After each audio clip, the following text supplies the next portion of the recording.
Assalamualaikum warahmatullahi wabarakatuh. Perkenalkan, saya Rezu Karpansah, NIM 2011-81186. Saya dari lokal PAI 6F. Pada kesempatan kali ini saya akan membahas tentang posisi sholat fardu ketika tidak mampu berdiri menurut 4 imam mazhab. Yang pertama, mazhab Imam Hanafi. Menurut Imam Hanafi, siapa yang tidak bisa duduk, ia boleh sholat terlentang dan menghadap kiblat dengan dua kakinya sehingga isyarat dalam ruku dan sujud tetap menghadap kiblat. Bila sampai pada tingkat ini tidak mampu, maka gugurlah perintah sholat baginya.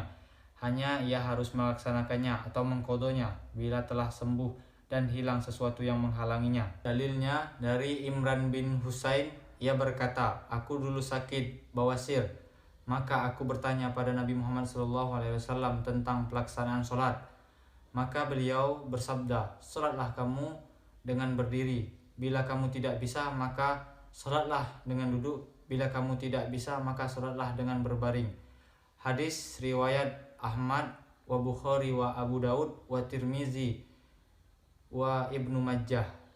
Yang kedua, menurut Imam Maliki, beliau berpendapat bila sampai seperti ini, maka gugurlah perintah sholat terhadapnya dan tidak diwajibkan mengkodonya.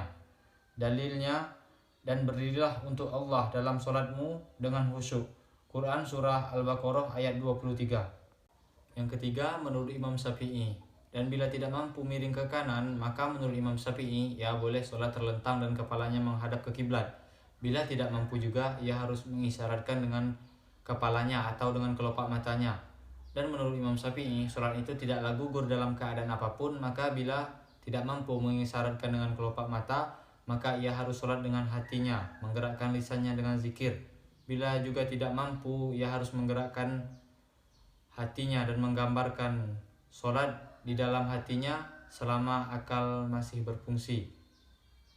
Dalilnya, sholatlah dengan berdiri, jika tidak maka dengan duduk, jika tetap tidak bisa maka sholatlah dengan tidur dengan posisi miring. Hadis riwayat Bukhari. Yang keempat, menurut Imam Hambali, dan bila tidak mampu miring ke kanan, maka menurut Imam Hambali, ia boleh sholat terlentang dan kepalanya menghadap ke kiblat. Dan bila tidak mampu juga, ia harus mengisyaratkan dengan kepala atau kelopak matanya. Dalilnya, sholatlah dengan berdiri, jika tidak bisa maka dengan duduk, jika tetap tidak bisa maka sholatlah dengan tidur dengan posisi miring. Hadis riwayat Bukhari. Sekian penjelasan dari saya. Jika banyak terdapat kekurangan, mohon maaf. Wassalamualaikum warahmatullahi wabarakatuh.